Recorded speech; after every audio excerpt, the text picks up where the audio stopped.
Hey guys, நான் தான் உங்கள் Abin. Welcome back to our channel. நம்ம இன்றைக்கி என்ன வீடியோ பார்க்க போகிறோம்னு பார்த்தீங்கன்னா 2026 ராயல் என்ஃபீல்டு ஹண்டர் 350யும் டிவிஎஸ் ரோனின் 255cc பைக்கோட கம்பேரிசன் வீடியோ தான் இந்த வீடியோ நம்ம பார்க்க போகிறோம்.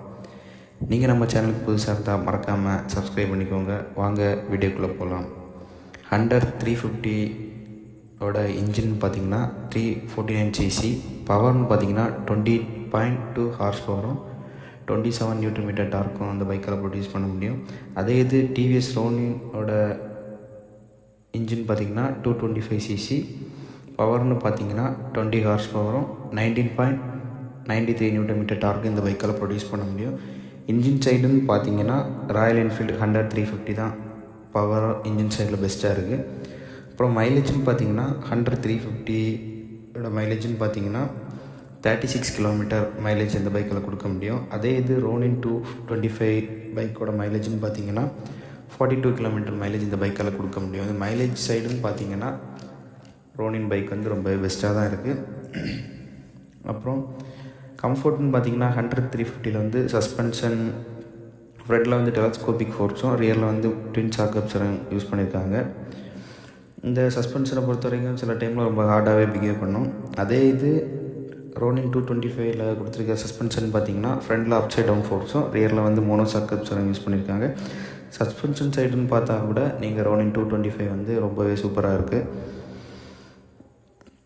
அப்புறம் ஃபியூச்சர்ஸ்ன்னு பார்த்தீங்கன்னா ஹண்டர் 350ல வந்து பார்த்திங்கன்னா digital instrument cluster, trip meter, navigation support ஆப்ஷனோட வருது. எல்இடி ஹெட்லாம்ப்ஸ், எல்இடி டைல் லாம்ப்ஸோட வருது. அதே ரோனின் 225ல எடுத்துட்டிங்கன்னா fully digital instrument cluster, Bluetooth connectivity, call alert, 10x10 navigation, rainy mode, urban mode, LED headlamps, LED tail lamps, அப்படி எல்லா ஃபீச்சர்ஸோடையும் வருது. இப்போ ஃபியூச்சர்ஸ்னு எடுத்துக்கிட்டால் கூட உங்களுக்கு ரோனின் 225 தான் பெஸ்ட்டாக இருக்குது.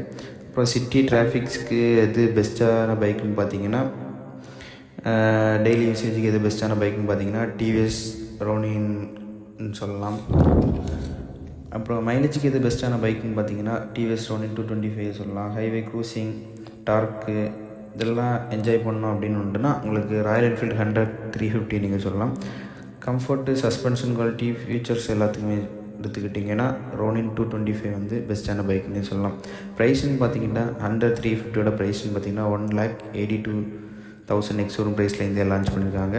அதே ரோனினோட ப்ரைஸ்ன்னு பார்த்தீங்கன்னா 1,73,000 எக்ஸோரூம் ப்ரைஸ்லேருந்தே லான்ச் பண்ணியிருக்காங்க. டெய்லி யூஸ்க்கு, சிட்டி யூஸ்க்கு நிறைய ஃபீச்சர்ஸோட, நிறைய மைலேஜோட நல்ல ஒரு கம்ஃபர்ட்டான ரைடு வேணும்னா நீங்கள் ரோனின் 225 சூஸ் பண்ணிக்கலாம். அதுவே நிறைய டார்க் வேணும், நிறைய மார்க்கெட்டிங் வேணும் அப்படின்னு நீங்கள் எடுத்துக்கிட்டிங்கன்னா ராயல் என்ஃபீல்டு ஹண்டர் 350 நீங்கள் சூஸ் பண்ணிக்கலாம். இந்த வீடியோ உங்களுக்கு பிடிச்சிங்கன்னா மறக்காமல் லைக், ஷேர், சப்ஸ்கிரைப் பண்ணிக்கோங்க. நாளைக்கு நம்ம இன்னொரு பைக் சந்திக்கலாம். பை.